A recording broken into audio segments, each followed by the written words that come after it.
So somebody asked me, how do I get my staff, my team members, to follow instructions and do their job properly? What the specific scenario was, I'll break this down. This was a client I was working with who owns 3 fitness studios in the UK. He's done really well. He started with 1 location when he started working with me over a year ago. Now he's up to 3 locations. And of course now, with more growth come new challenges. So most Fit Pros struggle for a long time with generating consistent leads and sales. When you fix that problem, like I showed this Fit Pro how to do in the first month working together, that was no longer a problem for him. But then, of course, his next problem was he started taking on staff, and you get that inevitable conflict with the staff that they're not doing what you need them to, and you think, I'm just surrounded by idiots. Why can't they do simple things? So let's break that down and look at what's happening here. So the first thing, this is really like most things. This is partly down to mindset. It's partly down to strategy, and it's partly down to systems. These are the 3 things that make up most success in your company in most areas.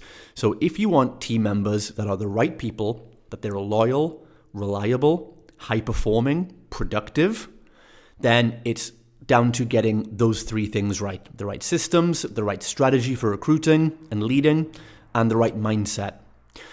Let's talk about mindset first of all. If you are a team leader, or you plan to be very soon, the first thing you have to adopt is a mindset.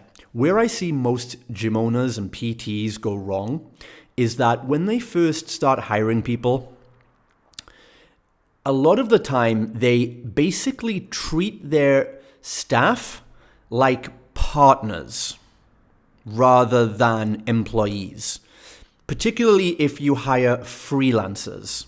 Now, we'll talk about in the next part, we'll talk about the strategy of recruiting and why I don't recommend hiring freelancers, but we'll talk about that in the next step. But the first problem is, if you hire freelancers, you hire coaches to come in and take some of your sessions, and you pay them per hour, the mindset is lacking. There's no leadership. There's no structure in the company because generally freelancers are not team members. They're not there for you. They're not there for your company. They're there purely and selfishly for themselves to basically leech onto your business. And I can tell you firsthand that a lot of freelancers eventually they have no loyalty to you, they have no allegiance to you, and the minute they decide that they wanna go across the road and attempt to take half of your client base, they will, and most of them don't even think of it as a bad thing because the industry is so Wild West out there. It's just hard working with freelancers because they have no culture or community spirit, and it doesn't serve your company very well. They're useful if you need cover, you need some emergency backup, you need someone to come in, just give a good workout. Sure, there is room for freelancers, but your main staff, I would highly, highly, highly recommend you employ on payroll. And you get people that are 100% committed to your business working because they get a salary from it. So your mindset, first of all, needs to be that of a leader and a mentor and a boss. Meaning a lot of Fit Pros have this guilt complex. They bring a freelancer in or they bring an employee in even, but they almost feel guilty having the employee do the work that they're doing. And they feel like they shouldn't get paid more than the employee, or they still feel like, I'm not working as many hours on the floor as this employee, so he should get paid more money than me. These are not business partners. It's not a competition. You're hiring staff because you should be reducing your number of coaching hours because the business needs you to step into the managerial role. And yes, gym managers get paid more than gym trainers, even though gym managers don't take sessions.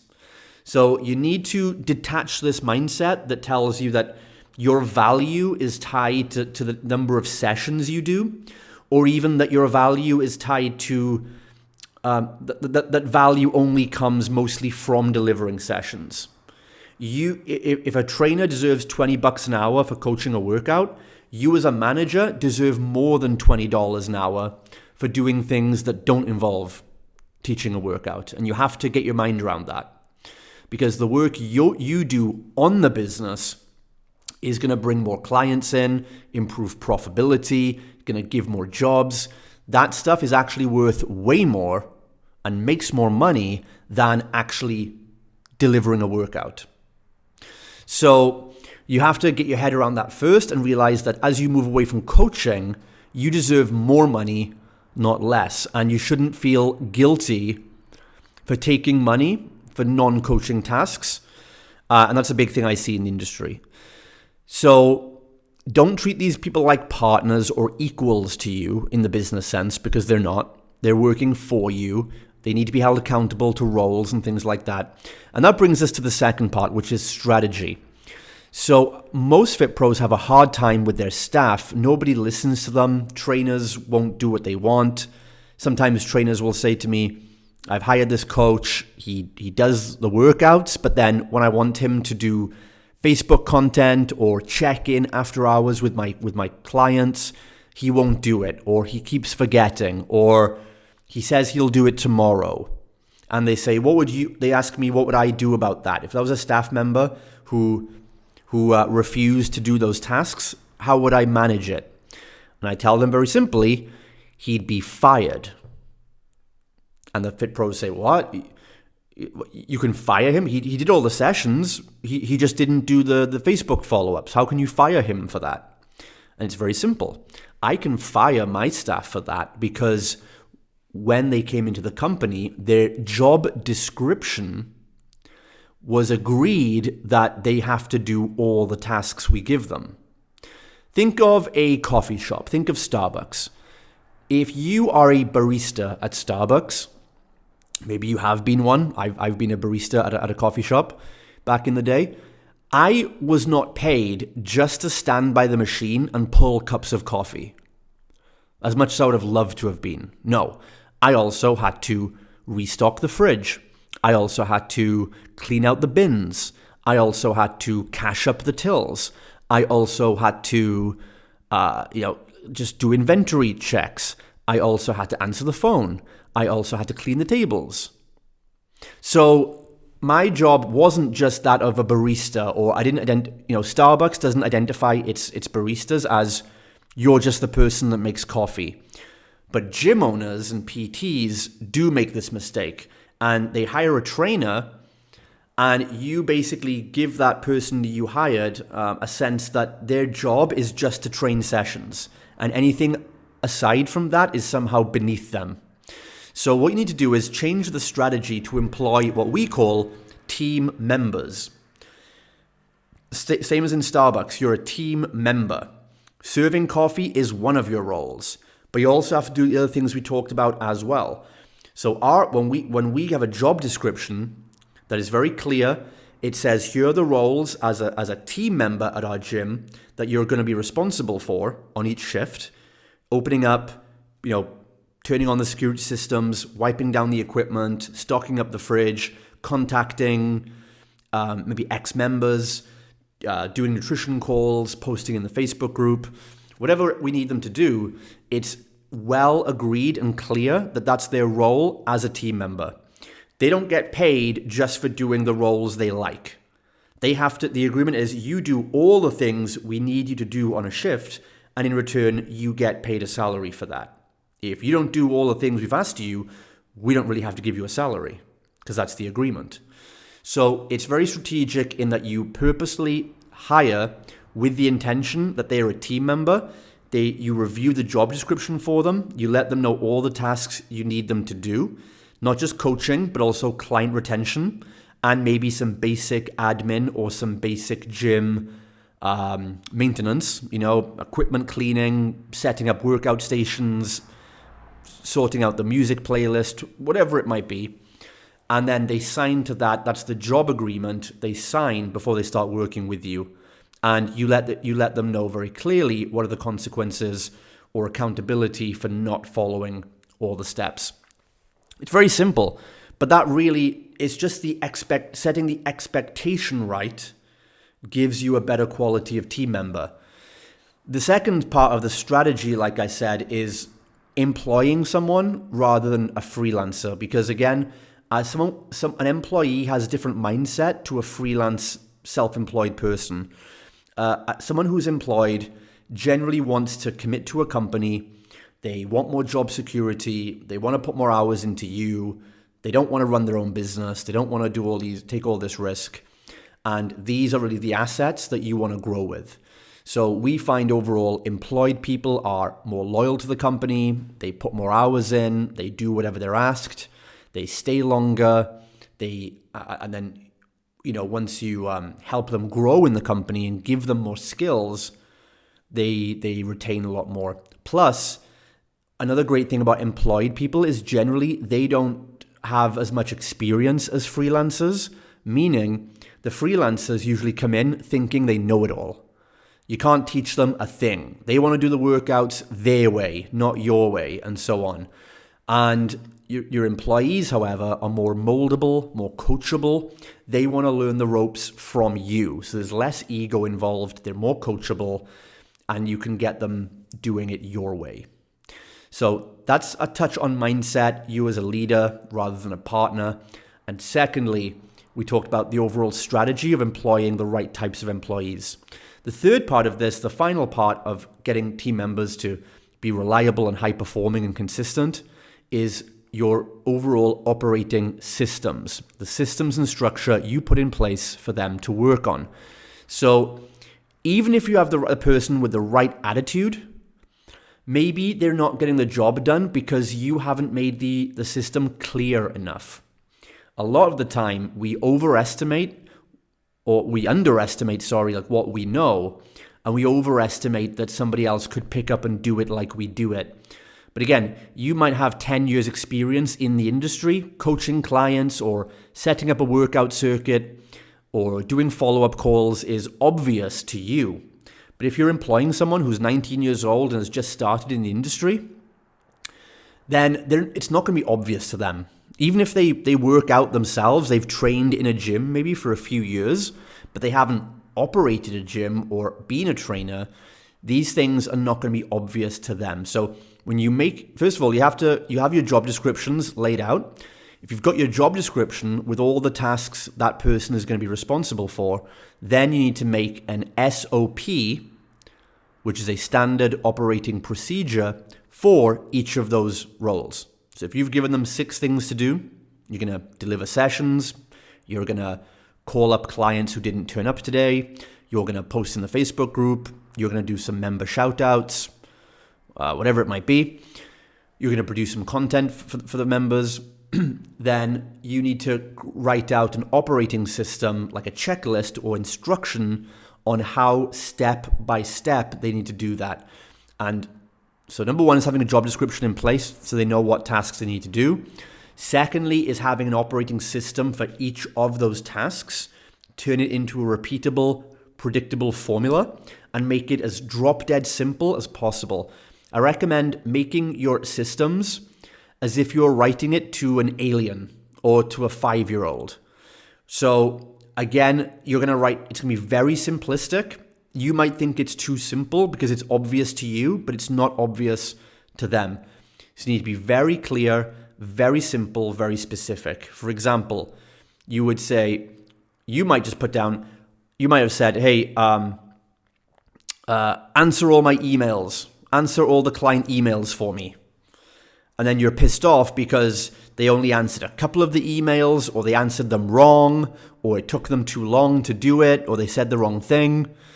When you should have had a better system in place that is simple, clear, specific, and says, hey, from 10 a.m. to 10:30 a.m., go into the email inbox. Here is the link on the computer. You click this file. You open up the emails. Organize the emails into the ones that came in last night, which are of high priority, and then the emails that came in today, which are of slightly less priority. Start with the emails that came in last night and need a response. aim to keep every response to your email under 5 minutes of writing time. If it takes you more than 5 minutes to write an email, you're probably talking about gibberish. If you don't know the answer to write back to the email, look at our FAQ folder document or text me or whatever it might be, right?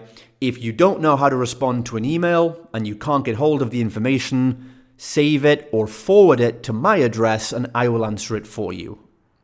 Like, you've got to have simple explanations, deadlines, instructions, and backup options for someone. And that way, that person now knows they'll do all the emails in 30 minutes a day. They'll answer the right people. If they can't answer the email, they'll know what to do with it. So just that simple example shows you how much more better your team are going to be if you just have some simple systems in place. The final thing I'll touch on then is you need a system in place to progress and develop your team members. They need to feel like they're growing professionally and personally by being part of your company.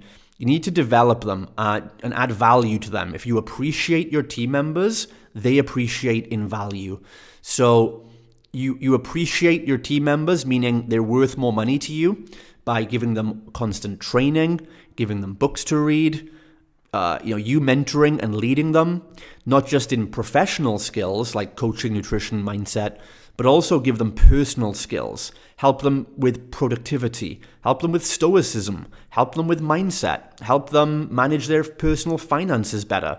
If you just grow them as a person and teach them some of the skills you've picked up that maybe would have benefited you to know 20 years ago, then you have an obligation and it's a good idea to give these skills to your team so they're learning the life lessons with you and they become more productive people. They manage their money better, so they haven't got to keep asking for raises all the time. You get them thinking about long-term plans.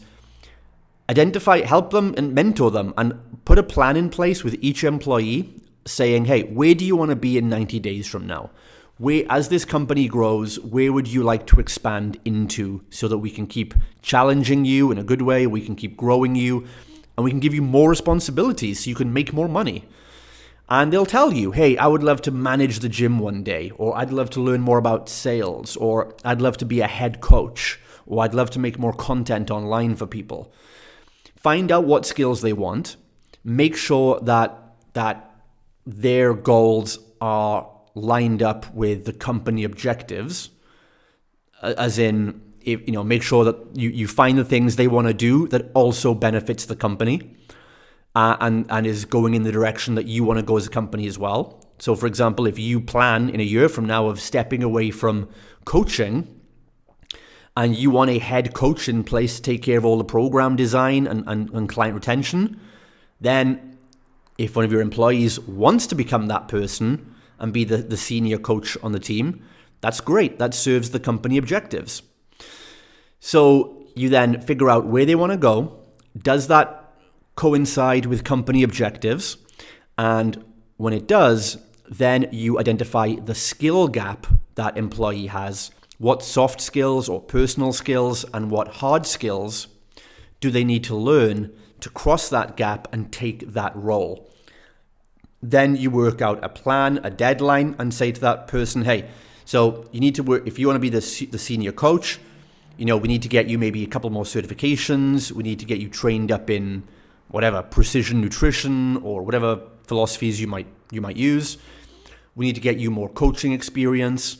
We need to maybe help you understand macros a bit better and program design, periodization. And so then you get to work on identifying how you're going to help that person cross that gap, a mix of probably stuff that you'll teach him, and also maybe some external help. Maybe you'll give them some courses and books that helped you, or put them on a course, pay for them to do a precision nutrition certification, for example. And then you identify a deadline and say, hey, so if we cross these gaps and you get these skills, and I think you're ready within 90 days, then we can start looking at getting you into that senior coaching position. As long as the company at the same time is growing enough that it has enough money to pay him to do that, and you have other roles to step into, then that's how you start growing the company. This keeps your team members focused on a goal. that keeps them loyal to you. So you invest this time and energy into them, but they stay with you and allow you to grow and scale the company. That is how 3 steps, mindset, strategy, and systems, you get the best people on the team who are loyal, predictable, reliable, high performing, and productive. Hope this helps. Ask me any questions below, connect on Instagram with me, and we'll take the conversation further from there.